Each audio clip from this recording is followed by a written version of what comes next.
I've always found it like really productive to argue with people in front of airport bathrooms.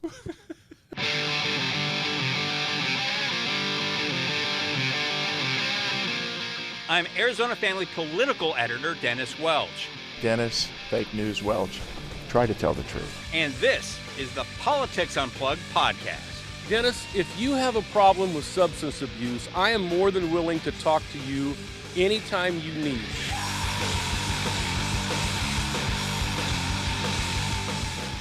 Well, and this week we saw history at the Capitol. For the first time ever, the House voted to get rid of a speaker.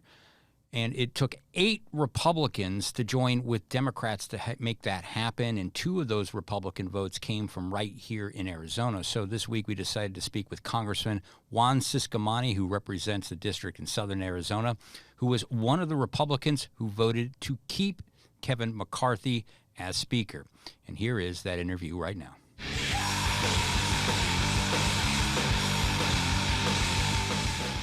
A handful of Republicans.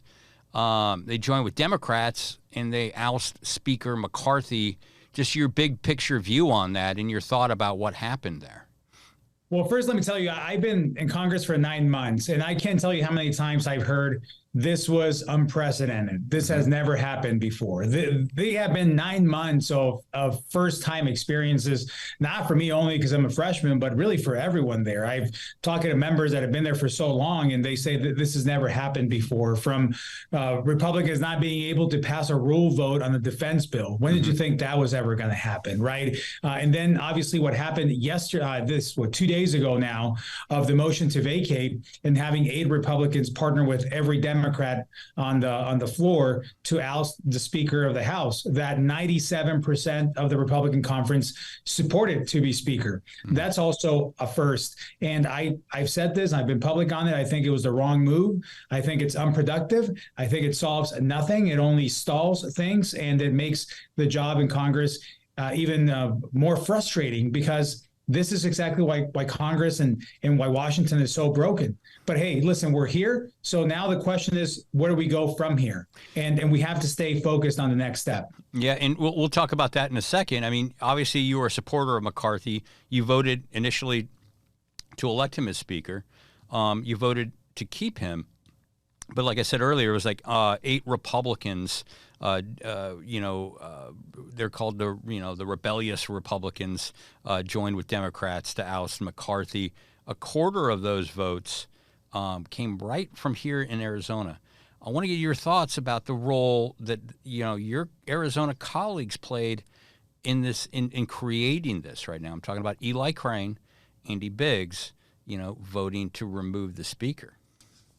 Well, I don't agree with them on this vote. Obviously, I have to believe at the end that they're going to do the will of the people that sent them there. That's their job and their prerogative, how they carry that. I have the job to do and represent the district, the people in my district.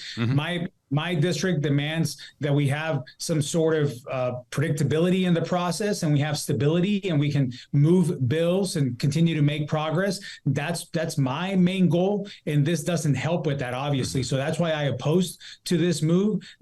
Any conflict that we had or still have, we can solve it within the conference, and we can iron out our differences. This was not the way to do that, and I am disappointed of the result. But like I said, we're here. And we have a pro tem Speaker right now, no action at all happening in Congress, which is exactly what people at home are so frustrated with. You and I were talking, I'm back in the district. I've been having meetings with veterans, with the border community, and people are just, real issues are happening. This is not the time for Congress to be stalled and just in a complete halt because we don't have a Speaker of the House.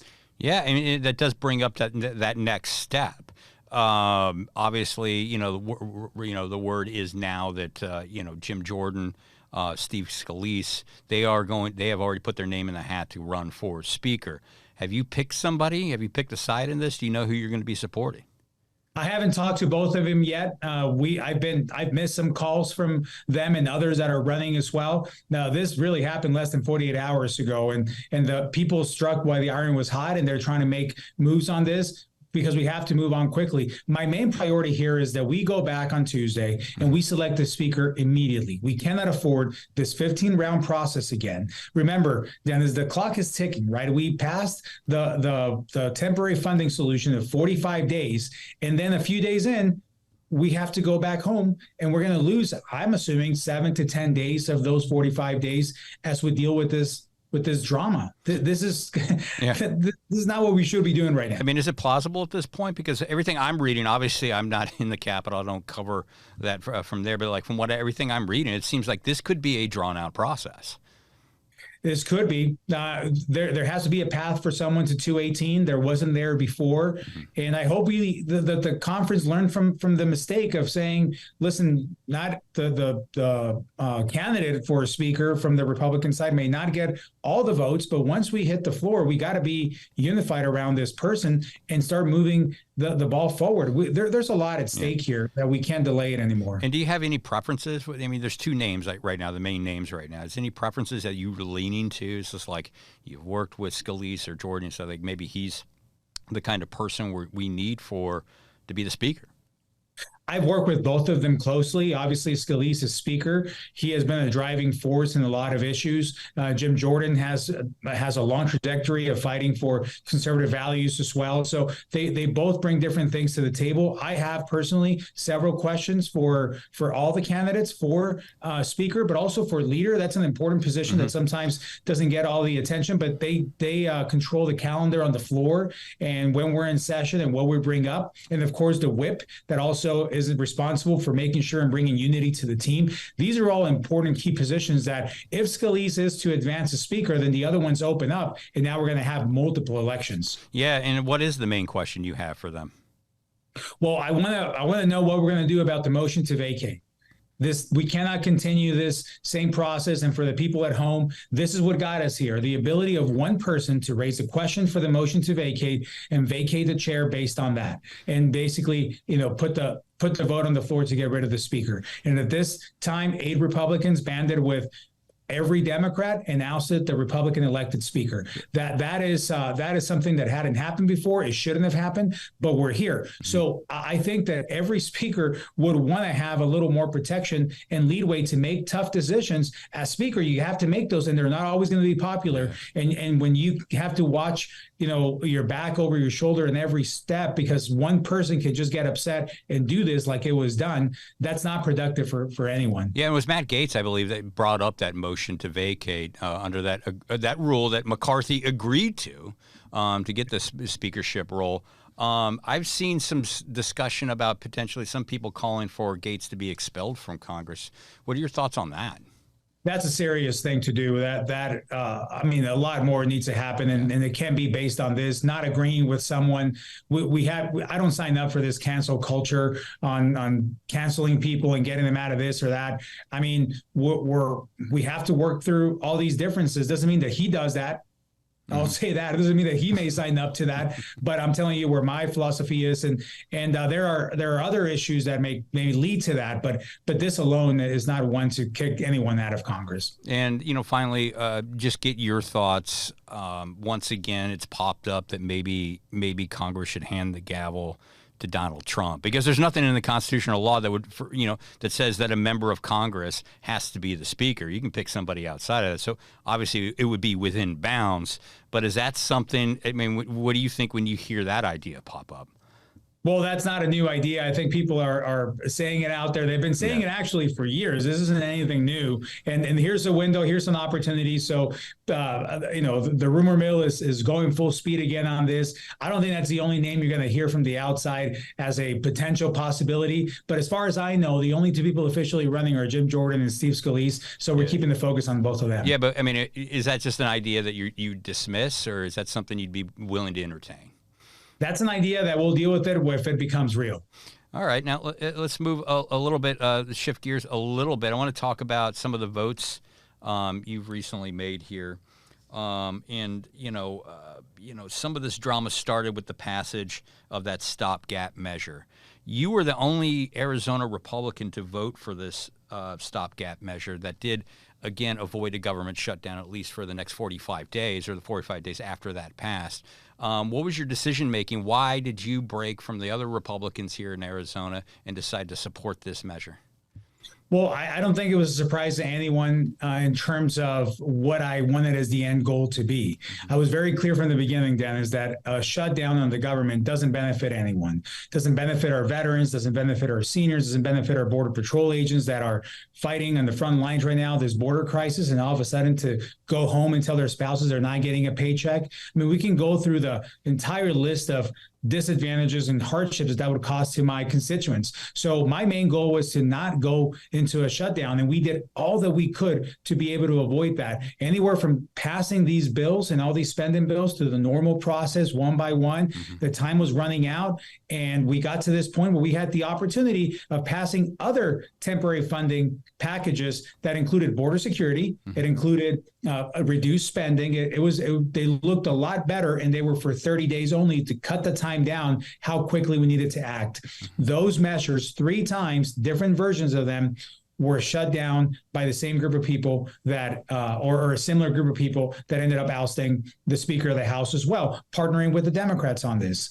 Now, those packages were negotiated within the Freedom Caucus and more of Main Street members, and it had a little bit of everything to make sure that we met a lot of the criteria out there, and that was voted down 3 different times, the last one being on Friday. So we got to the position where the only option to keep the government open for the next 45 days that was at the table was the CR that we ended up passing. So for me, it was not a preferred vote. I don't love what's in it, but the alternative of shutting the government down wasn't an option that I could live with. Well, one of the bill's other CR stopgap measures that you did vote for, it called for some very significant cuts to government spending. And I believe there were cuts to the Army Corps of Engineers for engineering projects, water resources, those types of projects. There were billions of dollars to cut wildland fire suppression, and there were cuts in that proposal to law enforcement, to the FBI and the DEA. I mean, why would you support those cuts? I mean, do you really think cutting those types of things makes Americans safer? Well, first of all, the cuts in law enforcement, that wasn't in there. That was something else. And when you look at the long description of potential reduced spending that you mentioned, they weren't directly on those services. There were reduction in spending, but they weren't outlined line item by line item where the cuts were going to come from. All these different spending on the government, we have to agree that it's been out of control. So there's a lot of COVID spending that we could reduce. There's a lot of programs that are going to different aspects of priority that have nothing to do with defense specifically and keeping our country safe. So the money wasn't coming from these specific line items that you lined out. And here's the other thing. This was, again, a temporary 30 days so we can get the bills through. The main priority is to get every bill through individually so that we can move on and pass them. This hasn't happened. Didn't happen under Pelosi, and we're fighting to happen this time so that it can be complete transparency on each one of those bills. I'm in the Appropriations Committee. I'm the only Arizona member of the delegation, Republican or Democrat, to be in the Appropriations Committee. So we've been working through these, and we passed 10 out of the 12. That is the main preference. The CR, whatever you want to call that, or a funding, temporary funding for 30 days, 45 days, these are all just temporary measures that a lot of consensus has to be found in order to be able to pass it. But again, it's only for a month. That at that time, it was only for a month, and we needed to pass the other 12 bills right through there. Okay, and then obviously I want to ask you about the issue of abortion. I mean, you know, your opponents have been attacking you, and you know this isn't new, but I haven't asked you about this and got your explanation on this because, you know, for a long time you've already said, or my understanding is that abortion is a states' rights issue, but you recently voted, I believe, in committee to limit access to, lack of a better term, the abortion pill. How does that comport with, you know, your stance that abortion should be a states' rights issue when you're voting to limit access to abortion medication on the federal level? Well, I've always said on this issue, I'm a dad of 3 girls. I will never do anything to jeopardize a woman's health and to jeopardize their ability to make choices to protect their own health. That is my stance. And also, I've been clear on this, that this issue belongs in the states. There's a proposition in the ballot now, or potentially will be one, that will deal with this issue. The legislature is trying to pick up certain aspects of this as well. My focus is to try to make this, again, stay at the state issue. Now, when you look at these specific items that you're talking about, they're part of huge bills that when you vote for the bill, yes, there's a lot of things in there that end up being on that line item. However, these votes haven't been taken individually. So I would look at every single offer on this, every single amendment that would come up, and make a decision based on that. But we want to make sure that we don't do anything to jeopardize a woman's health or their ability to protect their health. But why did you vote for this piece of legislation that limited access to the pill? That was a committee vote on a larger bill, and that was on the ag bill that I ended up voting against that bill on the floor as well. So it has to do with a lot more factors than just one piece of each bill. Okay, and I want to wrap up here. I know you just got done. You came back from some event related to the border, and I want to get your take on what you saw down there and what you think about. We've seen an uptick in apprehensions along the border in southern Arizona in your district. I want to get your take on what you just recently saw since you're back in the state. Yeah, well, we're seeing it firsthand. The numbers continue to increase, about 11,000 apprehensions a week. Now there's being street releases as well. I just came back from a meeting where we had representation from every county, Republican, Democrat.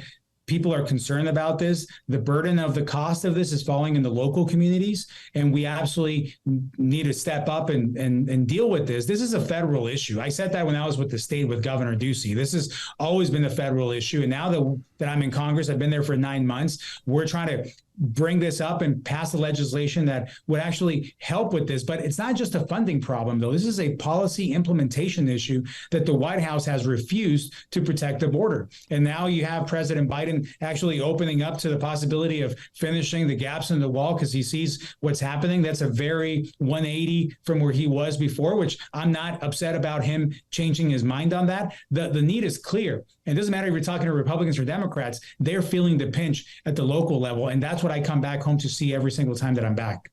All right. And then, let me wrap with this question. I just want to kind of circle back with this drama going on. Do you think the Congress can avoid another shutdown before Thanksgiving? Do you think that can happen? And if Republicans cannot get their act together and there is a government shutdown, does this show that Republicans are unable to govern?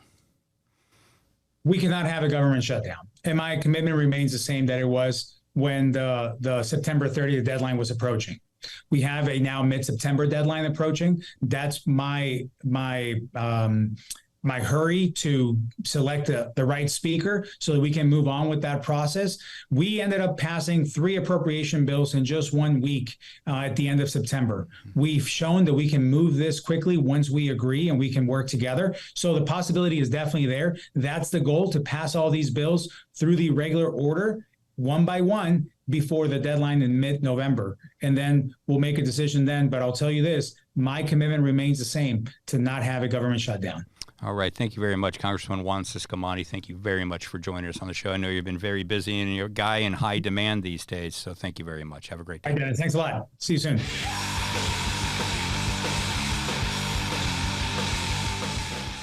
All right. I mean, this has been another big week. We're still a year out from an election, and just the politics seems to be overwhelming, Colin. I don't know about you. It's just like that Monday, this past Monday was like insane. Yes. But before we get into some of that, I just want to get your thoughts real quick on the Representative Juan Ciscomani, his interview. Just get your thoughts on that. He was a very good interview. It was good listening to him. He very non-committal on the Trump thing. Yeah, I mean that's my big take on this. Is like he spoke like a guy who represents a swing district, and this is a very swingy district. Yes. In southern Arizona, it's been back and forth over the past several years in cycles, Republican, Democrat, and he really does sound like that. I mean, he's he doesn't want to weigh in and say too much good or bad about Donald Trump. No. He's non-committal about who he wants to replace McCarthy now that McCarthy is gone. But I think some of his problems are going to be some of his votes for McCarthy to keep McCarthy as Speaker to maybe install him.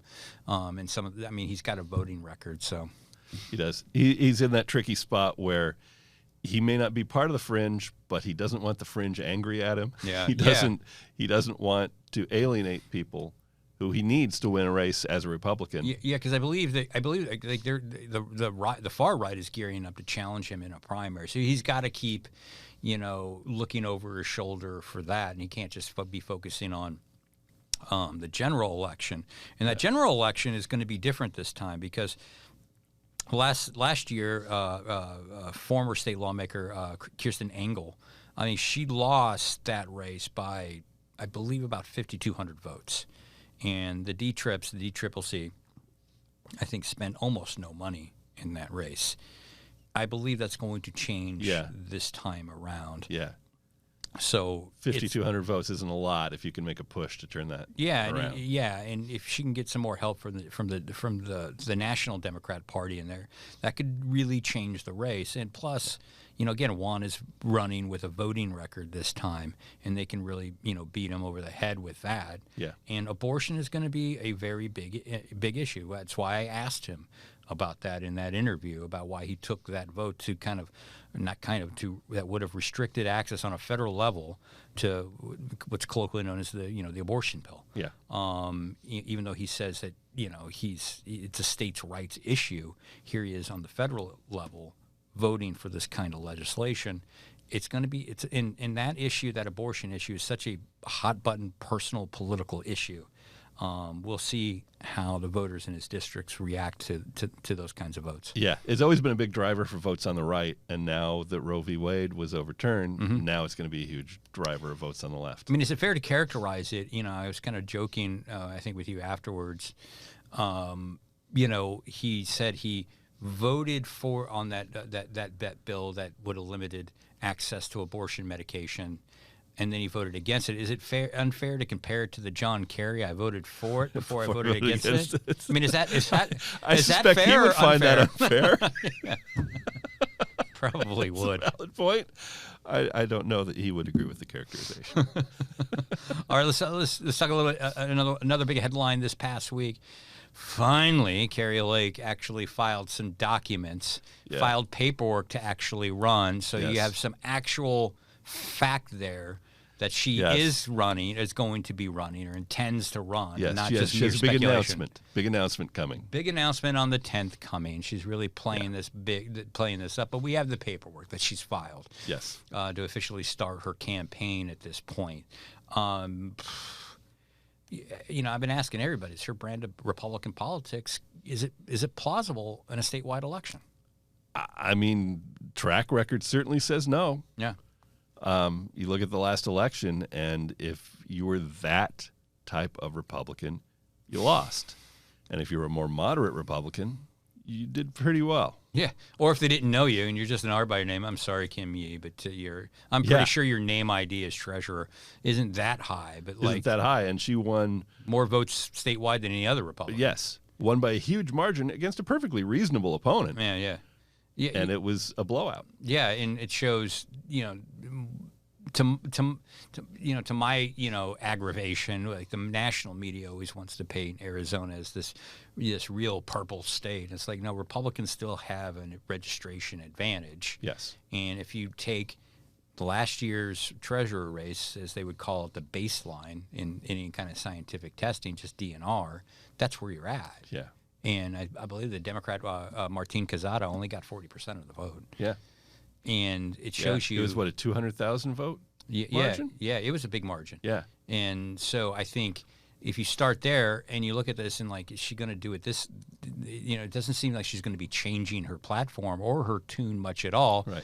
As we saw recently with her confronting her potential general election opponent, Ruben Gallego, outside a bathroom. Outside an airport bathroom. An airport bathroom, a place I've always found to be Yes. a great place to get some constructive work done. Yes. You know. And then after ambushing him outside the bathroom, she complained to him that he kept interrupting her.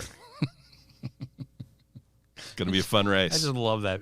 I love that video for that because like she's arguing with him and all these guys walking out the bathroom going, what is going on here? Yeah. But she was mic'd up and ready. She was ready to roll. She was mic'd up and ready. But like, you know, if it becomes a three-way race though, can Kyrsten Sinema or can Carri Lake then you know, push through? I'm guessing her numbers go up from where they seem to be now, but it's hard to picture that. I'm not. Yeah. Who knows? It's next November is a long way off, and I don't think she's grown in popularity since she lost last time. I think she's turned off a lot of people in the last few months. I don't see any evidence that she's trying to expand her support either. No.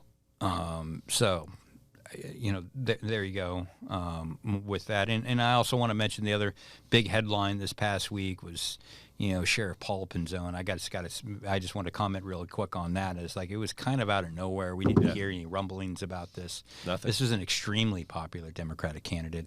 I've mentioned it, I think, last week on the podcast. I'll mention it again. I mean, this is a sheriff who got more votes than anybody in Maricopa County. And I'm not talking about other county politicians. I'm talking about more votes in Maricopa County than Joe Biden, more votes in Maricopa County than Senator Mark Kelly got.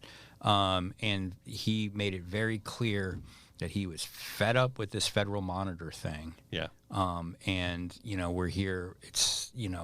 We've had a whole week to digest this and a whole week to start hearing names pop out about someone who could be appointed to replace him. We know that Steve Gallardo on the County Board of Supervisors, he's told me that, you know, he wants to pick someone who's going to run. Yeah.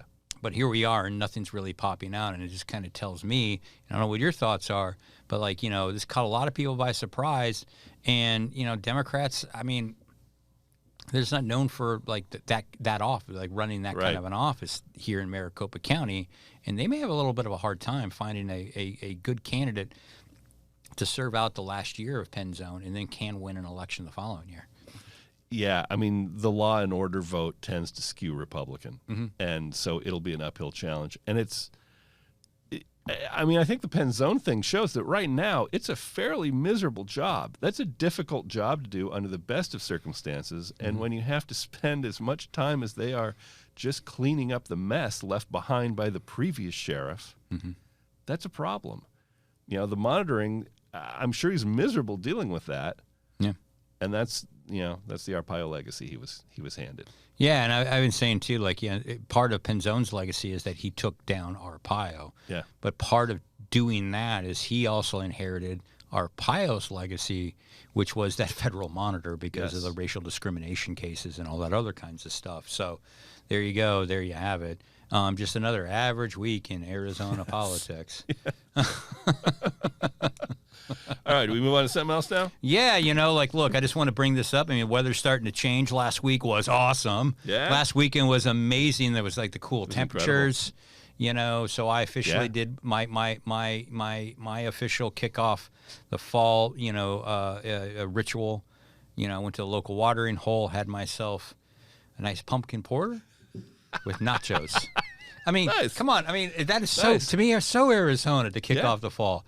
Grab a pumpkin porter with some nachos. I like that. Yeah, I'm not a big pumpkin guy. Yeah. Like, you know, I'm not like dying every year to like order a pumpkin spice latte, but you give me a good pumpkin porter. When you hit October, sure. Yeah, you know, and you throw in the nachos. What's more Arizona than that, Colin? No, I can't think of anything. Absolutely nothing. So we've got our top 5 spooky movies. Top 5 spooky movies, everybody. And probably worth noting, this is not necessarily right in the wheelhouse for either of us. I used to be a horror movie guy. I am not a horror. I want to make a distinction. With me, it's not. These aren't horror movies. I'm not a fan of horror movies. Yeah, I have some horror on my list, but I'm not that huge. Okay, and I don't know what your list is, but there's one movie there. If it's on your list, I'm calling you out on. All right. All right. You want me to go first? You go want to go first. I'll go first. Bottom up. Bottom up. Number 5, Friday the 13th. Oh yeah, that's a classic. Back when I was, teenager, then I would watch the slasher films, and that's sort of the classic. Friday the 13th, the classic slash. Number 4, Poltergeist. Oh yeah, yeah. Good film, and I think a little forgotten. But Craig T. Nelson, man, he was amazing in that movie. Yeah. And I don't know. I just love when you hear interviews with Craig T. Nelson now talking about that. Apparently, he was on a lot of drugs. Oh, yeah, really? Yeah. Wouldn't have guessed. That's at least is what I heard back in the day. Well, okay. We'll see. I said this was an old school list. Number 3, Nosferatu. Ooh. The Murnau, the original 1929 Murnau version. That's a creepy film. Yeah, because that's back when vampires were actually ugly and disgusting. Yeah. Because now vampires they're like good looking. Yeah, it's not a GQ model. No, yeah. It was creepy. Yeah. Number 2, The Shining. It's a classic. And then number 1, Night of the Living Dead. Oh, the original Night of the Living Dead. Nice. Black and white, shot in Pittsburgh. They're coming to get you, Margaret. Barbara. Barbara. They're coming to get you, Barbara. Yes. Look, yes. here comes one now. And she says, "Stop it, Johnny. You're ignorant." And then she apologizes to the old man that he's making fun of, and the old man bites her face. I'm telling you. It's a wonderful film. Bit nihilistic. Yeah. But very good. Yeah. All right. So we'll go with mine. Here's mine. Again, not horror. I don't like horror movies. So I'm just throwing this one. And I hastily put mine together, so I didn't give it a whole lot of thought. So, but I'm going to start. Number 5 was Misery. Stephen King, but it was James Caan. It's really good. It's a good movie. Kathy Bates. Kathy Bates was amazing. I loved the book, and I liked the movie. Yeah. Because it's really hard when you read the book, and so it's the movie's not like the book, blah blah blah. But they did a good job translating the book to the screen. Yes. I like that, and I'll be watching it this month. So you have Night of the Living Dead. Yes. I have the early '80s remake of Return of the Night of the Living Dead because it's got a sense of humor to it, which is great. Yes. The original was not funny. No, it was not funny. It was dark. This has got a bit of a sense of humor to it, which I always appreciate. And if you haven't seen this, you should rectify it. Yeah. Go watch it. That's a good one. Yeah. The one movie that overlaps that we have is The Shining with Stanley Kubrick. I mean, it's just great. And you had mentioned with Misery that sometimes the book doesn't translate to the movie. And I remember reading the book right before the movie, and the first time I saw the movie, I was a little disappointed because there was cool stuff that's in the book. It's a different. It is very different. It's just different. And when you watch it and forget about the book, it's great and stands on its own beautifully. Yeah, and I think correct me if I'm wrong, but I think Stephen King hated the movie or had been beefing with Kubrick for years over that. Yeah.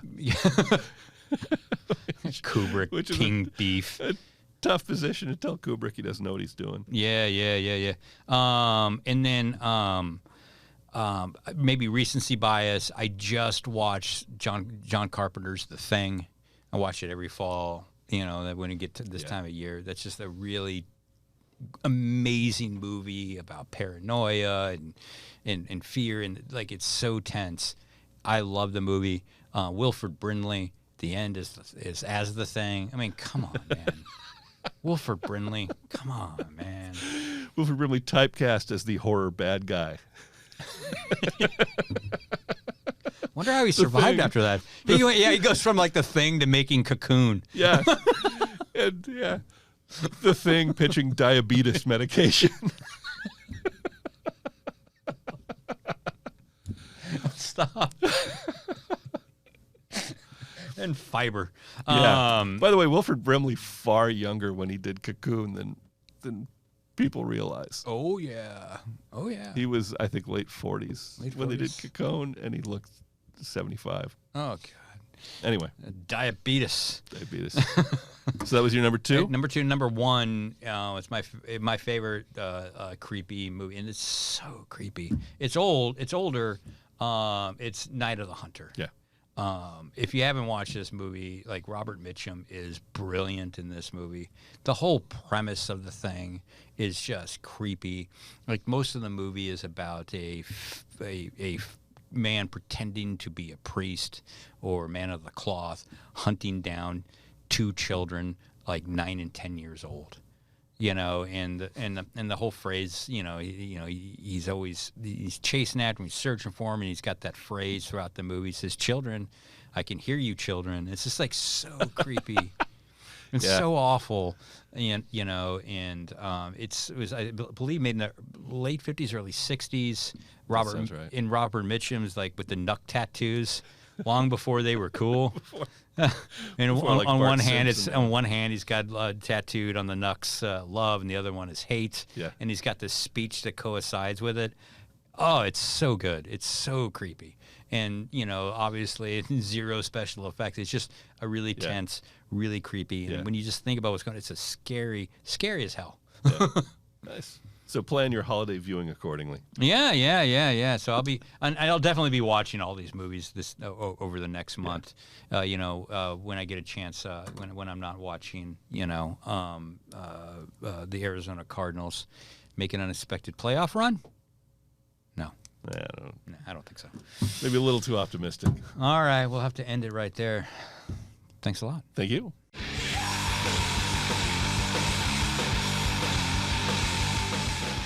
Thanks for listening. You can subscribe on YouTube, Spotify, Apple, Stitcher, the Google Store, or anywhere else you get your podcasts.